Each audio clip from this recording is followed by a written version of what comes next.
Welcome to another episode of Good Hang. I'm so excited about our guest today.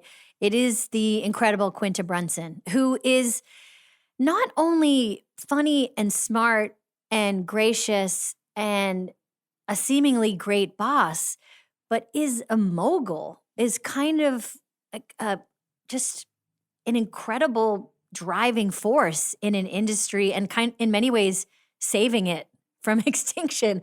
No pressure. But anyway, I'm so excited to have Quinta here to talk about all of those things and to hang. And we always like to do something at the beginning of our shows where we gather people together that know Quinta, that have worked with her, that know stuff about her that we would never know, and ask them how they feel about her and what they think I should ask her.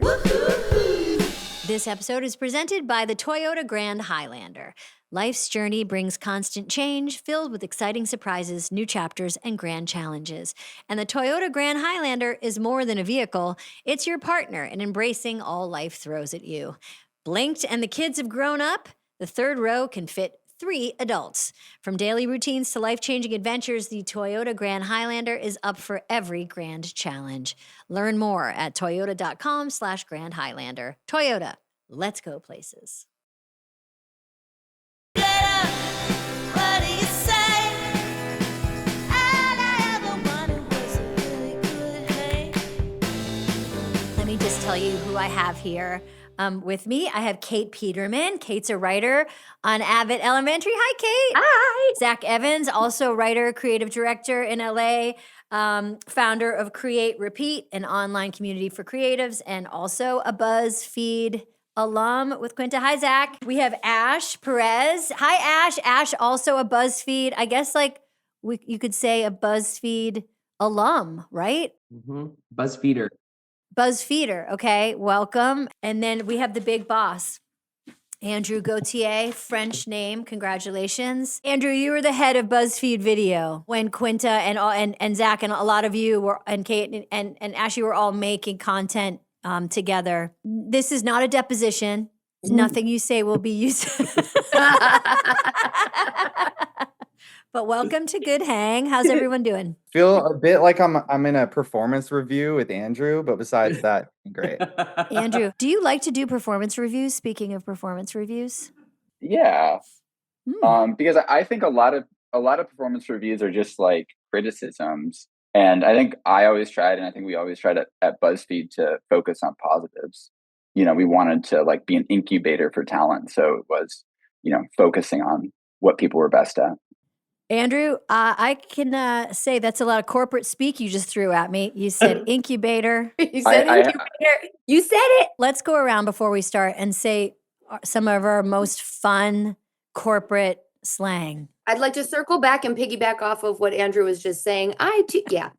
Follow up on that, Kate. I would just like to +1 all of your comments on that as well. I just want to ping that +1 real quick. Do you guys know the comedian Lisa Beasley? Mm-mm. She does a corporate character that's so funny. She does on TikTok, she does a character called Corporate Erin. Yes. Oh, yeah. She did it during COVID, that incredibly long, nasally beginning of a meeting where she's like, it's 9:29 and I guess we'll get started. And she has like tons of vocal fry and she's definitely trying to get the meeting started and she's really upset and she has a lot of stuff to get through. It's not easy. Anyway, okay, Kate, why don't we start with you? Tell me how you and Quinta met. We met in college. I met Quinta when we both got on the same improv team at Temple University, Foul Play, because our mascot was the Owls. I'd love to hear that you did, like I did, very nerdy improv stuff because oh yeah, I think sometimes in comedy there are 2 types of people. There are the cool people and then there are people that did improv. Mm-hmm. And you write for Abbott. How long have you been writing for the show and what's that like? Since the first season. It is sick because I remember being with Quinta on her like balcony at this old apartment and she was like, she had just gotten home from Philly and she was like, I was visiting my mom and I just really want to do this show about teachers, and this was like years before Abbott actually happened. So it's been in like, it's cool to see it go from that idea. And then I was in the pilot with her and getting there to film and seeing her like walk around calling the shots and just because I got there and I was like, it was my first ever time, like whatever. And so I was so nervous and trying to be professional. And then she just turns the corner, was just like, KP, and just like nice and loud. And I was like, oh, this is so fucking cool. I'm interviewing Quinta today. I'm going to ask her a bunch of, stuff that maybe one would expect me to ask. But is there anything you think I should ask or anything you think she'd like to even talk about or something you think people would want to hear from her? Ask her if she now knows if Bon Jovi and John Bon Jovi are two different things. She asked me in confidence, like in a little whisper. She was like, are Bon Jovi and John Bon Jovi the same guy? Like as if she had to go talk to him and it was for no reason. And it's so funny to me. Okay, that's a great one. Okay, Zack, moving on. How do you and Quinta meet each other? I met Quinta in 2014 at BuzzFeed. I was an intern at the time. It was my first job out of college, and she had just got brought in to do a couple comedy videos with our friend Justin Tan. Quinta, to me, has always been so amazing at how forward-thinking she was. She was really adamant that the internet was a stage for her to play in. And, of course, we all grew up wanting to be on SNL and wanting to go this traditional route, going the stand-up route. And she did all of those things. And I truly believe she could have done it any path, but she decided to go this internet direction.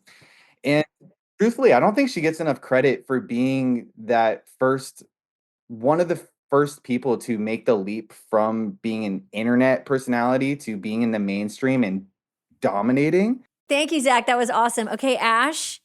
Yes. Tell me your origin story and your question.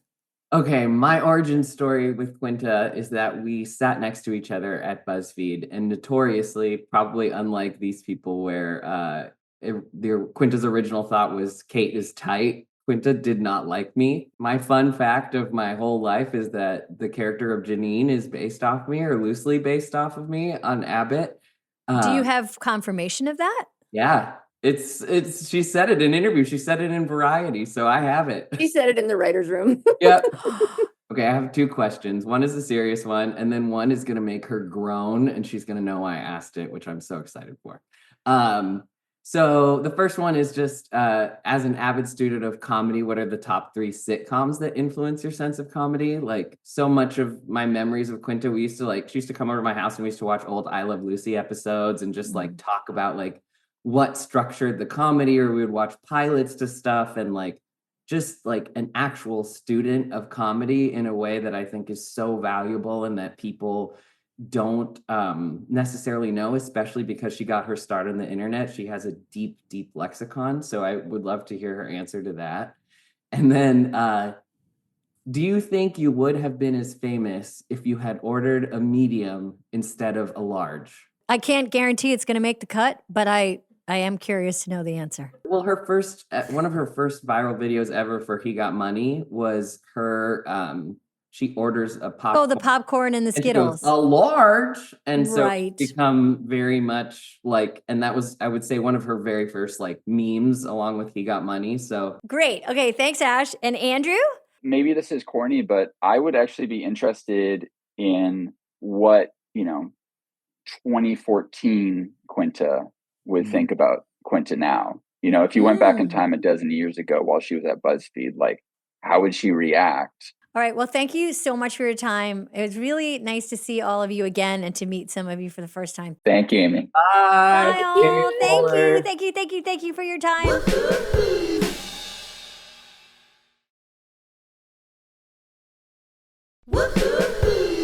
Okay, Quinta Brunson is here. Quinta, I'm so grateful you're here. Thank you for doing this. Amy, I'm grateful you are here and that you were born and that you exist. I'm grateful that you were born. What day were you born? I was born December 21st, 1989. Capricorn.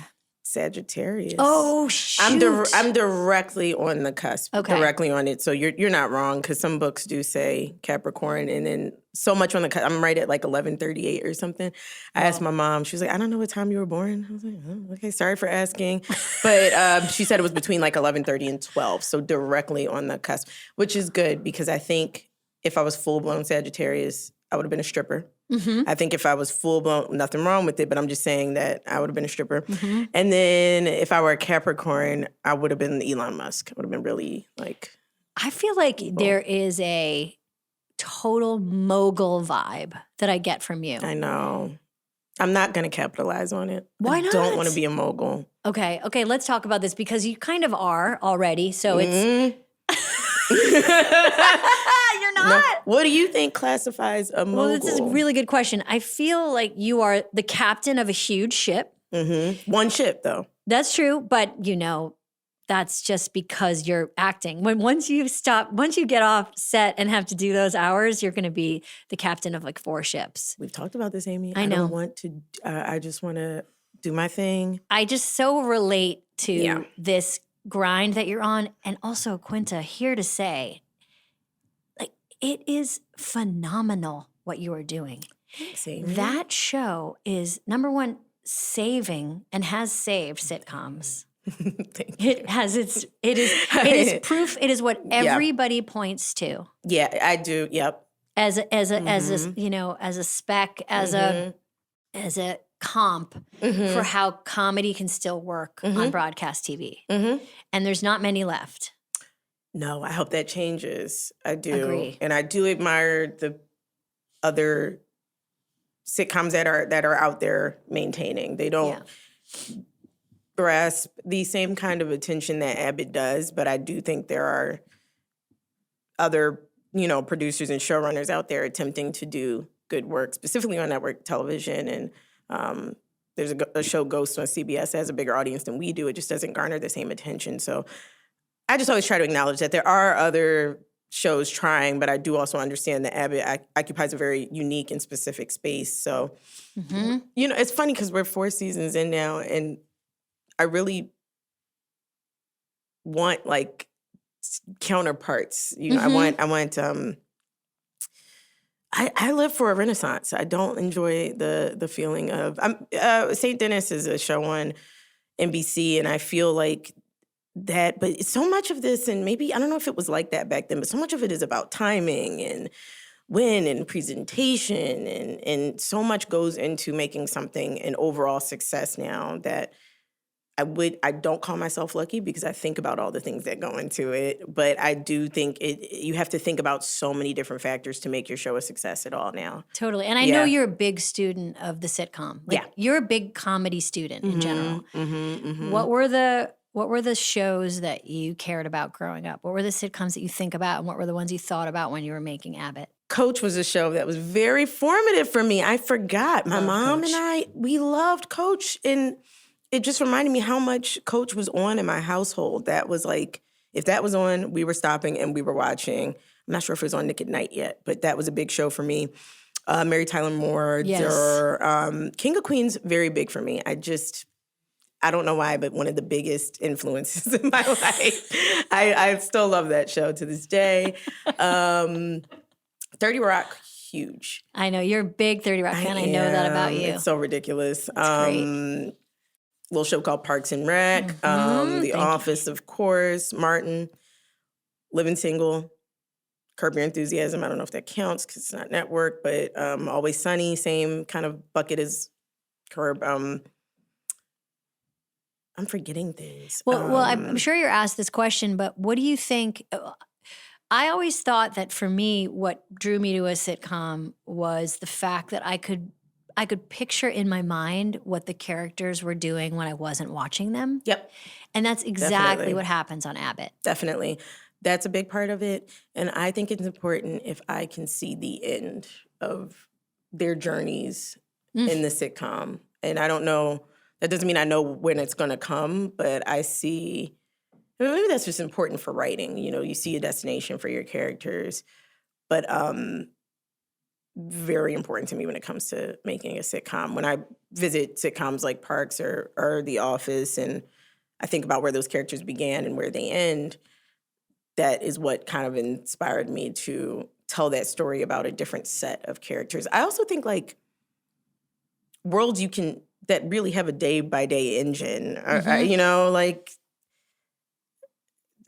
there's some silly thing. I would say Friends was huge for me too, because it was when I started to really grasp onto plot lines that were so, you know, Monica lost her earring. I think that was like big for me for some reason when it's like, you can make a whole plot about, but that's like a day-to-day of a friend group. And that's what happens in Abbott, just day-to-day issues that we turn into hilarious conundrums and situations. And I read fun. something that really struck me, felt so familiar when you were talking about Janine, your character on the show, that you wanted her and her look to feel appropriate with her job and her town, which and I felt that because I remember when we were first starting to build Leslie Knope's character, like I really wanted her hair to be very blonde, and because she's getting her hair done in Indiana. No offense to the great stylist in Indiana, I bet there are many now, but you know, like she's not going to get lowlights at the best salon. She's trying what she can do. She's like she's not quite getting it right. Yeah, and that's beautiful though. That's so human. And you're doing that. You've talked about that with Janine. How are you doing it with Janine? Janine started in a place where I think a lot more about Janine than I think shows up on screen, which honestly is what you want. I don't need the audience to think about her as much as I do. But I knew from the beginning, this is a girl who had a weird relationship with her mother. Maybe her mother didn't teach her how to like take care of her hair, or even her dress comes from, I want to be the opposite of my mother because I don't think my mother's a good person, so I should dress like a good person, which is the opposite of how she dresses, which is kind of, but Janine doesn't believe it's slovenly or bad. Janine looks in the mirror and goes, this is a good outfit. You did it, girl. You did it, girl. You did it. You did it. She does that trick where she turns to the, and she takes one accessory off too much. Yeah. I feel like she goes, you look exactly like Holly Berry. And like, it was like, no, you don't. But she believes she does. And I think that's sweet. I think when the character believes so deeply that the show doesn't care what the audience thinks. That was a challenge with Janine because I'll be real with you, you know, she's a Black character. Black audiences have so few still representative characters on screen. And Black womanhood alone is still touchy. So when a lot of women were seeing Janine not present as they wanted her to, that became tough. And I understand it, but I think it's important for us to have characters who are more realistic than they are the absolute best representation of us. I think it creates layers for us, not only on TV, but in the public eye. When I was thinking about her, I wasn't really thinking about representation, but she became representation. I don't know if you dealt with that with like Leslie Knope. I think it's always the interesting struggle about playing comedic characters is you want them to be flawed and have stuff to learn. And the minute people, either yourself or other people, start to get in your head about what they should be representing, what it often does is limit the way, honestly, that men get to play characters, which is they get to play these like really flawed people with a lot. And I think it's often the burden that women are made to carry, which is we're supposed to be a lot of things at once, which few people are. So it's kind of, it's hard to do both. It's hard to play somebody funny who's also like really got it together. And is very, you know, like on chapter 10 when you meet them. And I think Janine, it was like one of the most exciting things about that show was you could see, oh, we're really going to go on this ride with her. Like we're on this ride with her. And it's sometimes, I think it's hard to get people on the ride because they don't know they're on the ride. And I think Abbott really started where I was like, this is going to be a ride. And I feel like that goes into thinking about things. This is going to go for seasons. I want to tell stories here. We got to start We got to start somewhere. We Yeah. cannot end, where we want to get to in season 10. And I think when audience members don't know they're on a ride, it can be very frustrating for them. And maybe this wasn't always the case before the internet, but now, I don't know if you dealt with this on Parks. I have had people come up to me on the street and go, I don't like what you're doing with Gregory's character. And Yeah, and you're like, oh, thank you so much for caring. You're caring all over me. Thank you so much.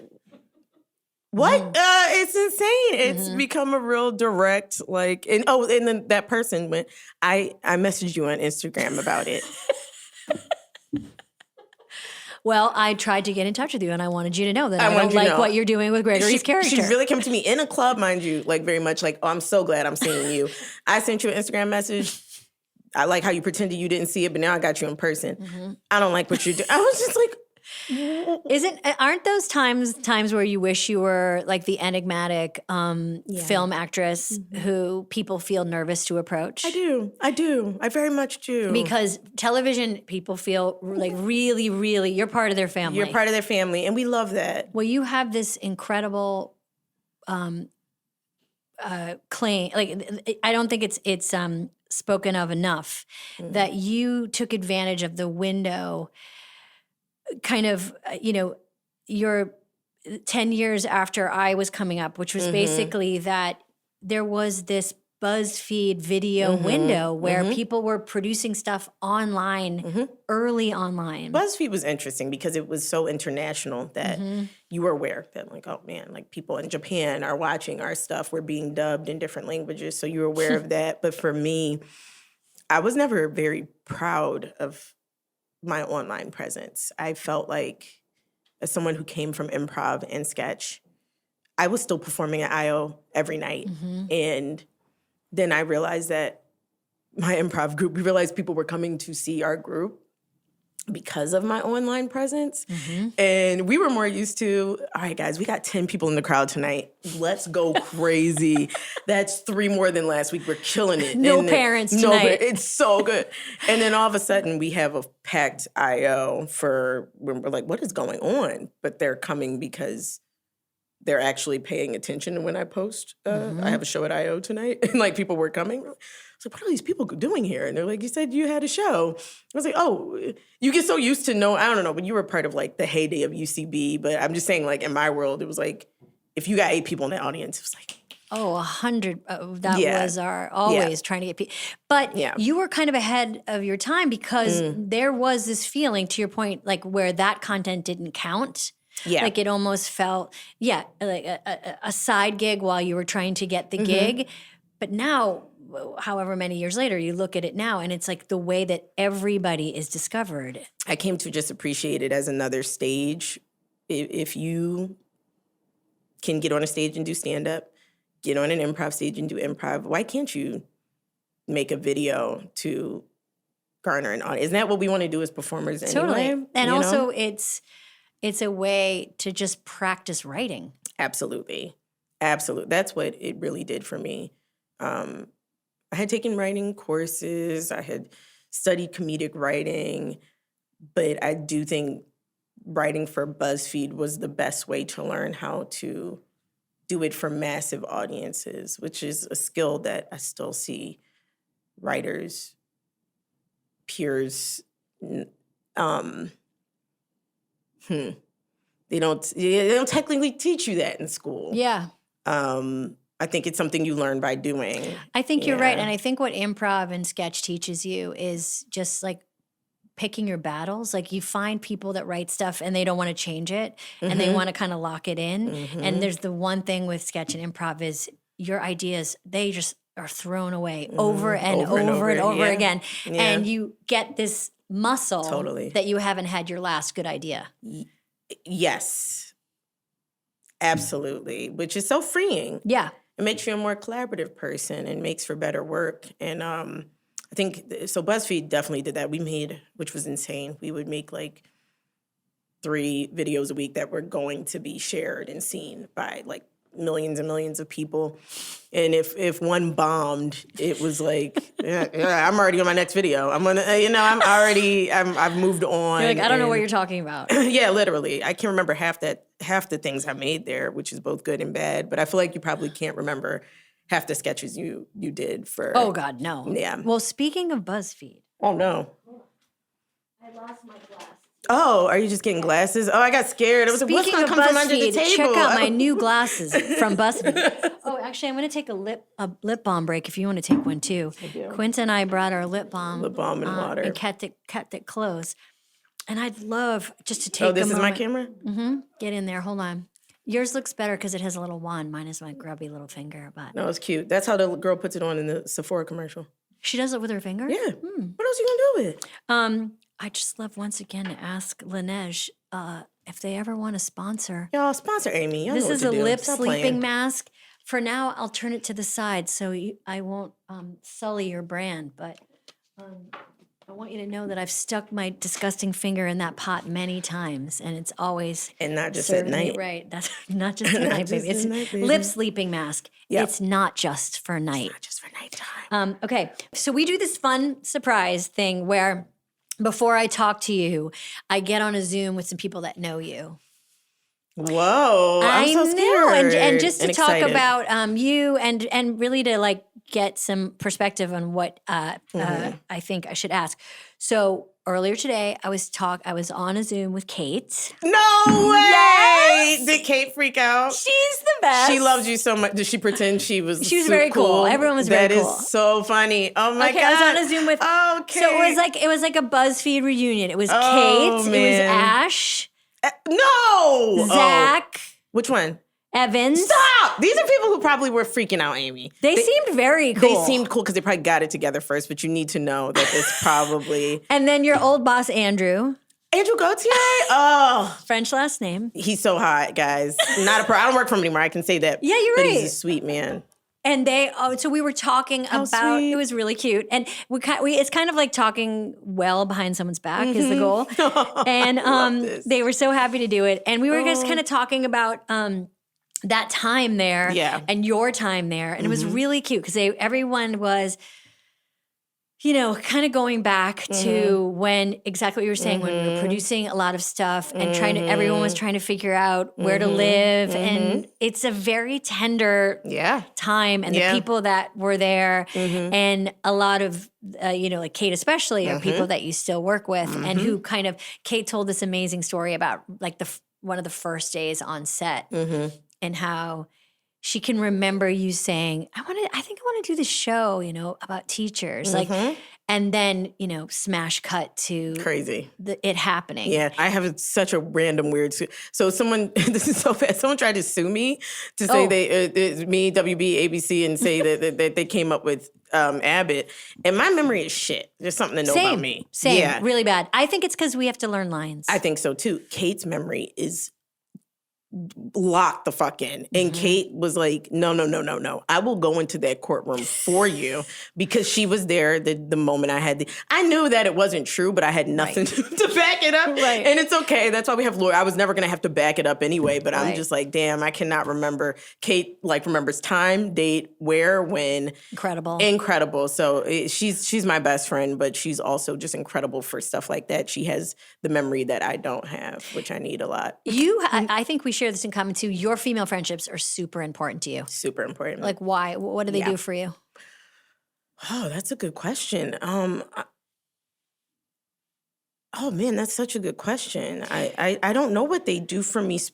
Well, you just said something that I feel like, if I may, I feel like a lot of women in my life would testify for me. Yes. They really do. Yes. They experience life with me and we all kind of remember for each other. For each other, yeah. And maybe Kate and I particularly have been through so much together as friends, as women, as comedy writers. Kate wanted me to ask you this. KP. KP. Are you aware now that Bon Jovi and John Bon Jovi Shut up, Kate. Shut up. Don't go through Amy to do that. That's not nice, Kate. That's not okay, Kate. But can we... That's not okay, Are you Kate. aware that Yes, Bon Jovi is... Okay. I don't know white people. I know you. I know Tina Fey. I know. That's it. I know white people in comedy. Okay? You don't need to know. You feel me? You don't need to know. I point to Bon the Jovi. one black girl. I just like don't know some people. I understand the name Phil Collins. I don't know what Phil Collins looked like. I don't know that he's different from. Sorry to that man. That Kiki moment. Unbelievable. Was so on point. That is how I move through life. If they're not in comedy, truly. Yeah. I don't know.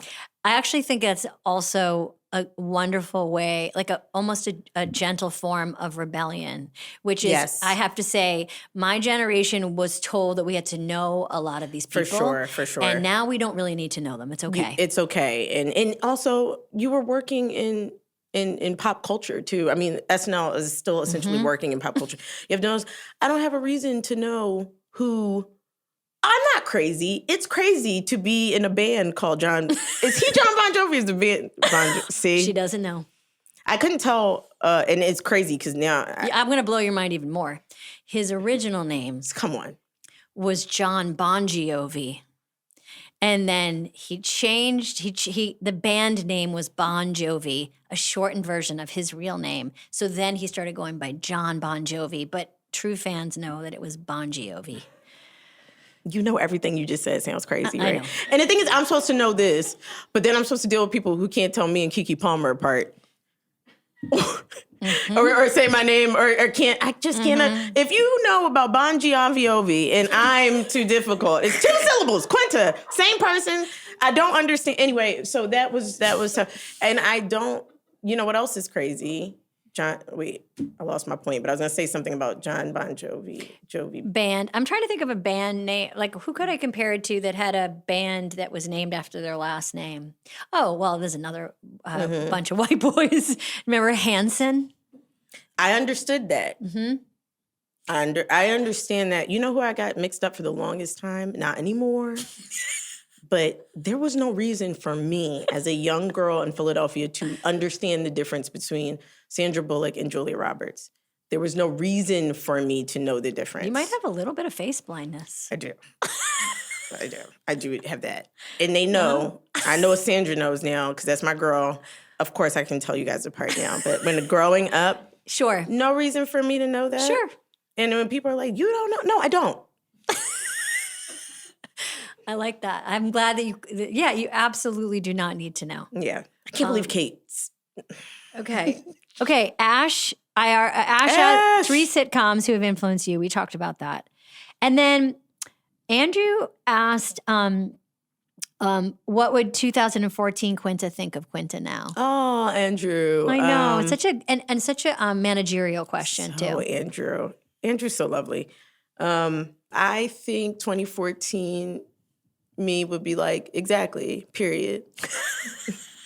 Because I was a very determined, knew where I was going girl. I do not like to do that thing where people pretend I'm like, I had no idea, like, this could happen to me. Like, no, I made every single move in my life so that this could happen to me, including leaving Philadelphia. I knew specific things had to happen. And even the way I came into BuzzFeed, I had vision. I was like, I see where this place is going. I see what I can do here. I see how not only it can help me, but how I can help it. And I think it's a means to something much larger. So 2014 me didn't exactly know this, but I think that's the beauty of vision. You can see something, you're working in accordance with something, and I'm a big believer in that, I think. You know what I love that you're doing too, and from here on out, I guess we would call it like the Chalamet, in terms of like, I want to be the greatest. But what I think, that kid.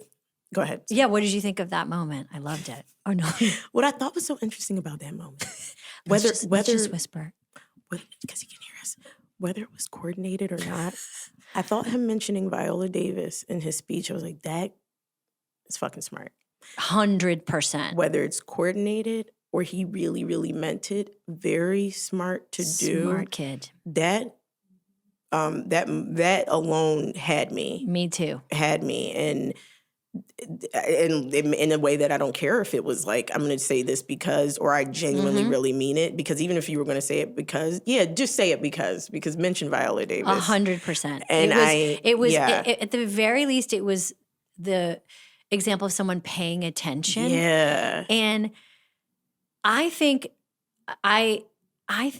that, not to gender it happens to men too, but women are especially required to be very surprised by their success. Absolutely. And really they're asked all the time, can you believe it? Can you believe it? Yes. Like, how does it feel? Yeah. And you and I think, share the similar thing, which is, it feels good. I've been working really hard. I imagined it would happen for me. I've been there along the way. I've watched it slowly grow. It hasn't been overnight. Yeah. And it was, and yes, of course, luck. And yes, of course, privilege. And yes, of course, timing. Totally. All of that stuff. And also, I believed it could happen. And so now there's sometimes an expectation of people want the kind of ingenue vibe of, how did I get here? Like, oh my God. The lights, the cameras. I just tripped and then I was here. I can't believe it. Oh my. I'm not doing that. One thing I've always appreciated about you is you also do that without sacrificing your sense of like whimsy. I don't know, you still have fun and you don't apologize for that either. And I think that's really cool. When I went to see you and Tina in Vegas, and that was so fun because actually Ash and Kate came with me, and I told you that was like our Super Bowl.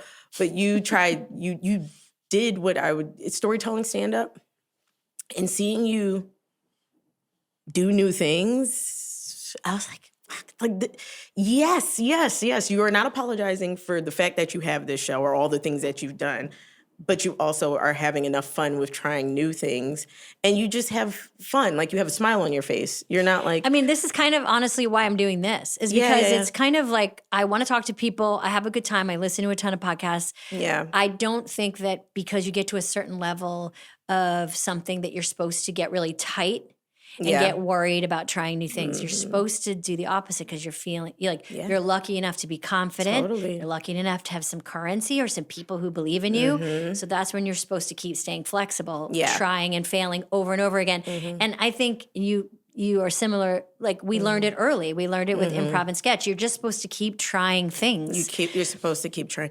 I think I have seen a lot of other women who are in similar positions become harsh over time because, so if you're going to be that confident, now you almost have to take up a harsh demeanor or something. That's right. So you have to that's right. be masculine. Like, if you're going to say, I'm good at it and I know it, then you better be masculine too.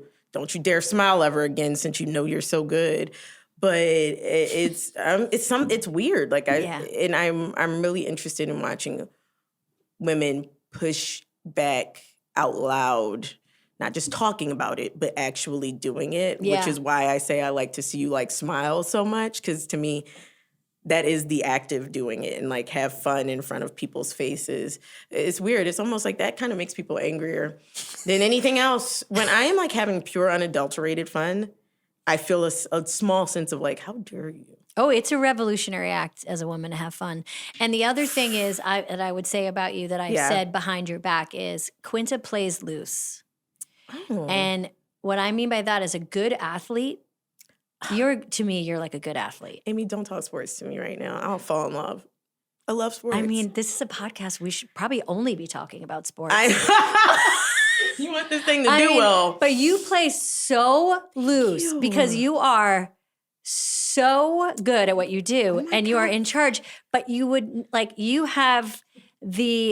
just have that ease, and you have it when you act, you have it when you're in giving a speech. I mean, your Emmy speeches when you win are so good because they are exactly what you say. You are in the moment. You're not going, who, me? I didn't even know. It's like, this is a correct choice. You chose you just go, thank you for choosing the winner. That I am the winner. That's the correct choice. Funny. But you're also super gracious to everyone who is in your category. You give You put things in context, which few people do. Oh, thanks, Amy. And it's really relaxing to watch you. Thank you. You're welcome. I love sports so much. Oh my God, I love sports too. My honor to be called the Josh Allen of. I don't know who that is. No, he's the quarterback for not the Giants, sorry, not the Jets, the Bills. Sorry, thank you. Oh, the Bills. Oh, he's so nice. He's dating Haley Steinfeld. He is dating her. I never even knew that information. Now I know that he's dating Haley, and he did a very sweet thing where he knew all the young children that he visited at a recent hospital. He knew all their names. I don't know his stats. He's controversial, cute. But as he a is? player, yeah, people think he's. I'm not gonna whatever, but he has a beard. This is what I think about sports players. Don't tell me, I don't need to talk to them. I don't need to know about their personal lives. I'm trying to do this with the Eagles now. Do not look at them. They don't perceive them. They do football well. Don't come over here. Okay, I'm the exact opposite. I don't care so much about the football, but I want to know. You want to know everything. How's it going with mom? See, I want to know. That's the problem. People, what do you do in the off season? Going into Josh Allen's life. No, let's talk about what he does with the football on the field. That's what's important to me. I hear you. But anyway, that's like the Olympics, though. When the thing starts, when the whatever they're competing in starts, I'm like, but I like all the stuff when they're back in their hometown. I feel you. I mean, I guess it is important. I'm only talking about the Eagles. I just don't want people to ask. Congratulations on your win, by the way. That must have been exciting. It was. So much has happened to me in the past 10 years, but I would say top 5 is the Eagles winning the Super Bowl. Wow. Yeah, I know. I'm feeling so good. Quinta, is there anything? I mean, we have to just, I guess, promote Abbott, which please watch Abbott Elementary. It's on ABC, which is a network. We all know. We all know where it is. It's on Hulu. And HBO Max. I know during COVID, I had so many people come up and say that Parks got them through. And I know the same for Abbott. Totally. I took that at the time as this bigger feeling that comedy is a comfort. And there's some kind of giant warm feeling I get from being a part of anything that special. Same. Did you get the same experience? And people say that to you?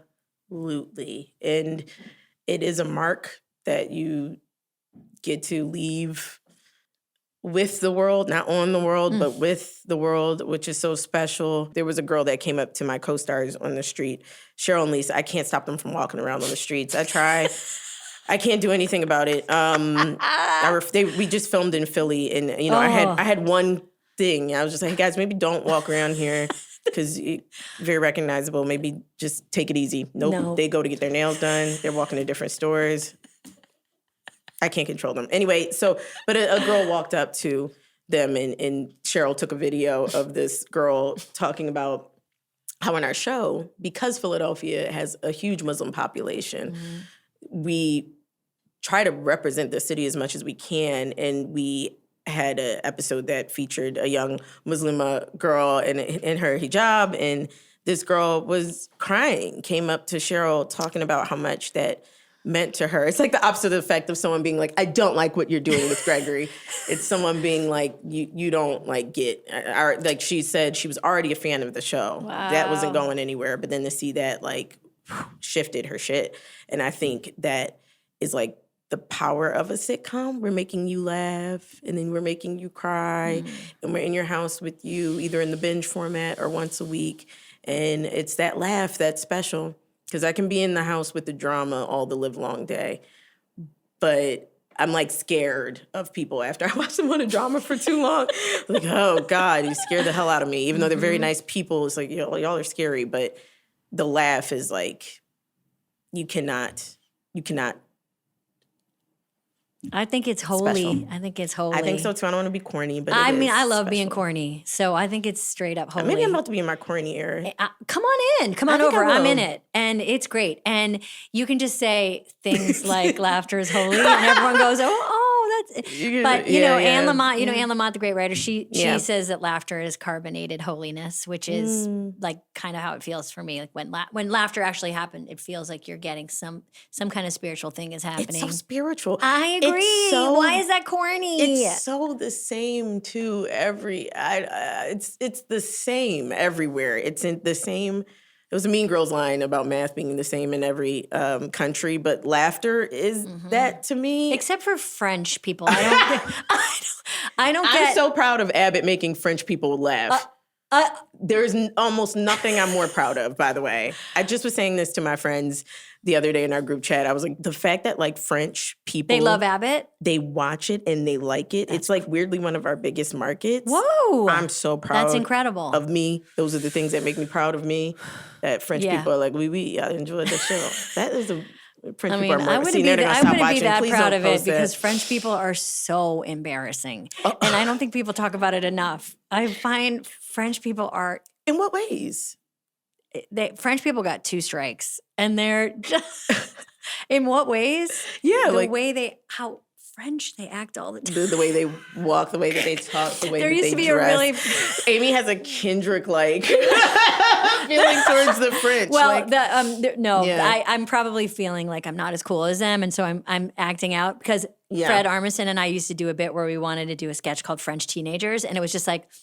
Really cool French teenagers, like with leather jackets, like doing backflips and smoking cigarettes. Totally, I love that. French people are cool, but they're embarrassing too. They're embarrassing. I got to meet him for the first time. What a nice man. You've never met Fred? Never. That was also what was cool about the SNL 50 was like people I never met before, and he was talking to Tim Meadows? Tim Meadows. And so I was going to say hi to Tim, but I did not know he was talking to Fred Armisen. And I did the thing that I hate where I just assumed that, which is so bad to say, but I was like, oh, he's probably talking to a writer. I won't interrupt, but I'm just going to say hi to Tim. And I was like, hello, Tim. Da-da-da. And Fred goes, hi. I was like, holy shit, I thought you were a writer. That came out wrong. My bad. What's going on, man? It was so, but he was so sweet and kind. He was a nice man.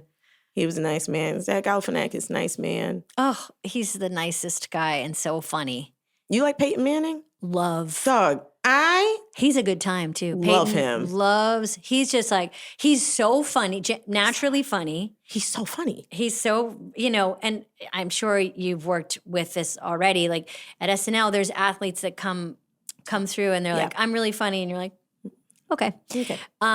But Peyton is genuinely funny. Really, a really nice funny. man. He became my MVP of the weekend. Not gonna lie. Do you carry you around like a football? No, it's just that as soon as I walked in, I saw so many wonderful people that I do know, but when I walked in, I had a coffee in my hand. He was like, hey, where'd you get that coffee? And I was like, sorry, man, I bought it from the hotel. I knew it might be a little crazy. He's like, I should have did that. And it was just so human. And then I got to talk about football with him at the park. It was just like super sweet. Do you do what sometimes happens with guys like that where they're so giant and you're little, I'm little too, where sometimes I find myself just kind of like touching them without knowing like, wow, like you're a tree. I also feel like we aren't the same species. Exactly. I don't feel as though, and I know we're both human. No, I know we're both human. I'm saying, but how there's like, oh, I am a domestic dog. You are a wolf. Yes, exactly. So maybe it's the same species. And I think it's an instinctual thing where sometimes like I was talking to Jason Momoa and I found myself putting my like hands on like help, like a tiny, like a little, an animal, I guess, just trying to hang on. To touch it. Jordan, you know who Jordan Malliata is? He's a football player. He came to my set the other day. He's massive. He's massive. Football players are big. He's a big football player. Yeah. And he's just huge. And I'm just looking up and... Did you get your little paws on? Your hands are just on his shoulders. Like, I'm so sorry. I don't mean to... Why am I touching you? But I know I feel like big men must get that more than you think, which is people just going... hey, and touching it. People touch us a lot too, though. Yeah, they pat us. They go, hey, little buddy. They do. They do. You get a little pat on the They do, head, they or do, you they get do. a little. Have you ever been picked up against your will? It is one of my least favorite things. Least favorite things in the world. People are Least laughing favorite- because Yeah, why are y'all laughing? That I've shit is- gotten picked up.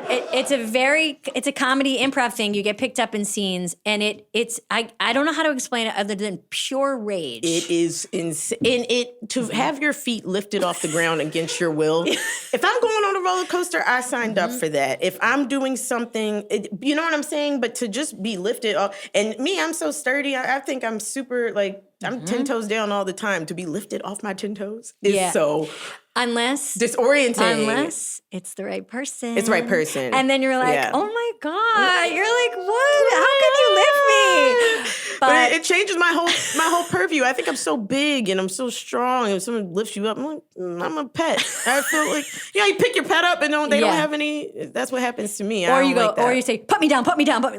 Like then you feel very stressed. When people are like, why are men so? I get it, because as a woman, I'm a little like iffy about my height sometimes. So yeah, I mean, whatever. I get 6 foot men, but nothing wrong with the. I think you identify as tall. That's what I do. say. That's why getting picked up throws me off so much. Yes. Because I do identify as tall, and that's a break in reality for me. It is. I really feel like it's my cat. My cat feels super tough. He thinks he runs shit. And then I pick him up, and he's like, whoa, hey, don't be picking me up. I run this house. No, you don't. I can pick you up. So that's why it throws me off when someone picks me up, because I'm just like, oh. I don't like it either. Well, you heard it here first. Don't go up to Quinta and pick her up, and do not point and give any thoughts, and try to not say who she reminds you of. And no, that was a you thing. Oh, that's I'm okay a me with thing. it. That's Yeah, a me yeah. thing. Okay. You can say it. I might all right, not like that's just it. me. So before we wrap up, I'm doing something, I'm asking, because again, we're attempting to have a good hang here. And I'm asking people, like, what are you going to right now that's making you laugh? What is the thing that you look up, or a place you go, or a person you talk to, or a thing that, is kind of the way that you escape? I regret to say that there's these videos online. Now, I don't really watch TikTok. Really? Why? I just don't. I never It's really. incredible. So there's these videos I'm learning I love of it so this much. cat, and and I don't like it because it's AI. Okay. Look, I don't like it. this isn't a shame-based. I mean, there's no shame here. I'm shaming me. For It's an enjoying AI it. cat? Hold on, I gotta check this out. And he, like, always is. He starts his day. Okay, already. Okay. He starts his day. What's his name? HSIN. I don't know how to pronounce him. He is from Asia. Okay. And he. HSIN cat? Yeah. Do you see him? HSIN. HSIN. Okay, let's see. Oh, HSIN. Yeah, cat. It's a breed of cat. Look, can I? Yeah, let's look at it. No, you're gonna have to search for him in TikTok. Okay, very good. Stand by. I'm gonna look him up. And he always begins his day. He wakes up and he decides he goes to the market and he buys some vegetables, and then he goes and finds. Are you looking at him? No, it's not. No, hold on. No, it's Okay. not. This cat? Yeah. Okay, so we'll put him up here. But So he will find a friend, like a chicken or a rabbit. he's finding a chicken in this one. Is he? And so what he and does, he's also and then he cooks the chicken. and he cooks. So, but he drugs them first. He invites them over for a drink, and then they drink it and they pass out. He's drugging these friends. Wait. Okay, this is a whole story. Yeah. And then he cooks them and he eats them, and he even has a little funeral for them after he cooks them. And it's like, you killed him. And he has his friend the lion, who he calls over to eat, because I think the lion is the only apex predator in his life, because he cooks and eats. Sometimes he drops a bomb in the ocean and then he kills a shark. He has shark meat that day. And the caption is always like, I was in the mood for something different today. Or the caption's like, met a friend today. And you think it's gonna end well this time? Nope. He cooks whatever. One time he met a crocodile and was like, this is seeming like a budding friendship. Now he's in jail. He's in jail. There are consequences, but his friend the lion always bails him out. Mm-hmm. sometimes he whacks someone over the head and then he eats them. But sometimes they get him back. Like this fox whacked him over the head once. And I was like, finally, this cat is getting what he fucking deserves, this little fucking maniac. But then he calls the lion. The lion comes and whacks the fox. They have fox for dinner that night. And you watch it. I watch every single one. Because I don't look up anything else on TikTok, my algorithm is just this cat. And every time I'm like, I hope this little bastard gets what he wants. But then when he is in the hospital, I'm very scared. I'm like, oh God, please. He goes to the hospital. Please let him leave. Yeah, because he really gets beat up sometimes. I hate how much they're laughing.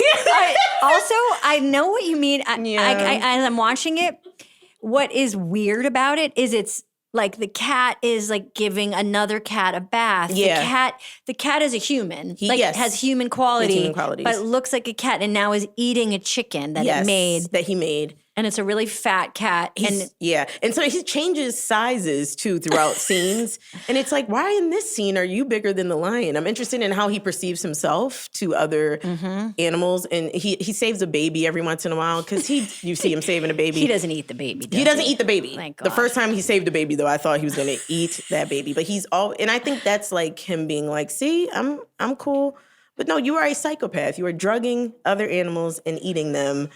And so that's how you escape. Yes. That's how you escape from working too hard. Yeah. But I get why you like this because it's It is storytelling. And it's AI, so it gets it wrong a lot. And it also makes me feel good. I have a friend, Ash, actually told me that Ash has a friend that works in AI, and that person was like, look, the day AI really figures it out, the day everyone should be really scared, Alzheimer's will also be solved. And I was like, oh, because if AI can really get that close to how our brains really function, we will have then also had the keys to figure out Alzheimer's. And so that brings me comfort and it brings me fear because I like what you just said. I mean, and also I like that that's the kind of thing that an expert would say on a podcast, but and I'd be like, what? I heard it from a friend who heard it from an expert. Who said. That's hilarious. Okay. All right, I Quinta, feel like I have to love go. you. Thank you so much love for you too, doing Amy. this. You're Bye. the best. Bye. Thank you so much, Quinta Brunson. You are amazing and so talented, and it means a lot that you came, and you're the best, Quinta.